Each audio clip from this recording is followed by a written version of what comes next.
Masu sauraronmu, Assalamu alaikum, barkanmu da sake kasancewa da ku ta cikin wannan fili rumbun ilimi da hikima wallafar Dr. Yusuf Khalifa Isiyaka Rabi'u.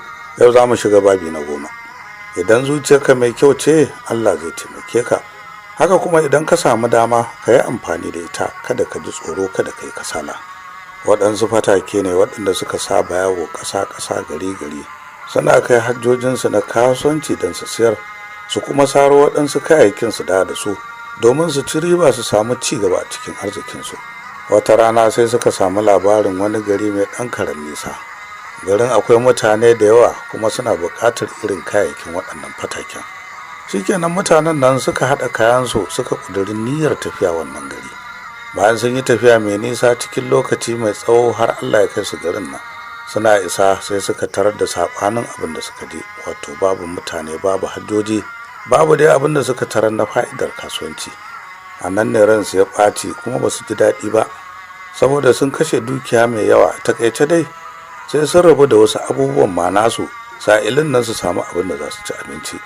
Daga ƙarshe bayan sun rabu da wasu abubuwan na dukiyarsu, sai suka kamo hanya suka dawo gida, suka yi ta rabuwa da kayansu akan hanyar su ta dawowa. Hakan ya sa dukiyarsu ta baya sosai, saboda ba su samu damar juya dukiyar tasu ba. Allah cikin ikonsa bayan sun yi nisa kwatsam sai suka gamu da 'yan fashi waɗanda suka ƙwace masu mafi yawa daga cikin dukiyar tasu. A nan baƙin ciki ya riske su, amma saboda zuciyarsu mai kyau ce kuma sun fito da kyakkyawan niyya, sai suka koma ga Allah, suka yi ta addu'ar Allah ya kawo musu mafita. Allah ya iya musu kuma ya rufa musu asiri a cikin waɗannan harkoki nasu, saboda ga iyali ga zuri'a da suka baro a gida, gashi wannan harka da ita suka dogara. Shikenan suka yi ta tafiya, daga ƙarshe guzurinsu ya kasa sosai. Ya kasance kafin su je gida ma guzurin nasu zai iya karewa, su shiga wahala.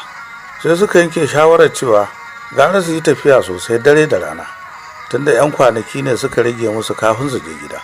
Sun yi hakan ne domin kada guzurin nasu ya kare.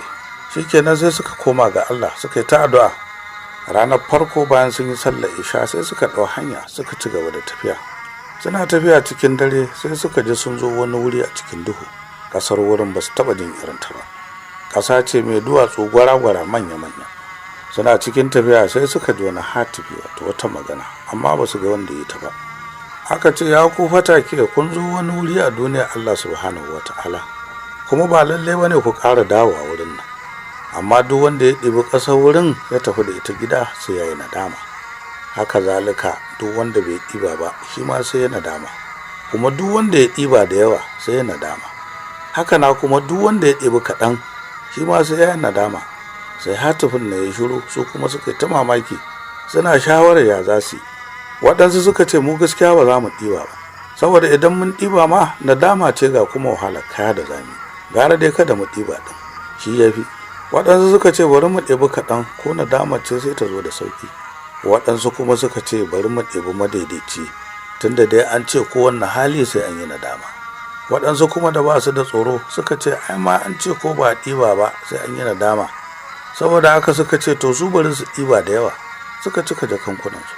Shikenan suka ci gaba da tafiya. Bayan sun yi tafiya mai nisa har gari ya waye, suna buɗewa suna leƙa waɗannan duwatsu sai suka ga ashe manya-manyan gwalagwale ne da azurfofi da kayan arziki kala-kala. Allah ya kai su can don su mayar da arzikinsu, amma ina, kowanne daga cikinsu sai da ya nadama.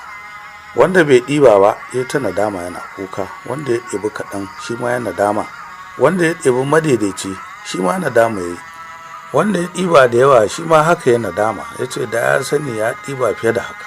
To wannan shine duk lokacin da Allah ya baka dama ka yi amfani da ita, domin baka san ƙarshen lamarin ba, matuƙar zuciyarka mai kyau ce. Salamu alaikum. Wannan shine ƙarshen babi na 10 a cikin filin namu rumbun ilimi da hikima wallafar Dr. Yusuf Khalifa Isiyaka Rabi'u. Muhammad Umar Kaigama da na karanto nake muku sallama. Ku huta lafiya.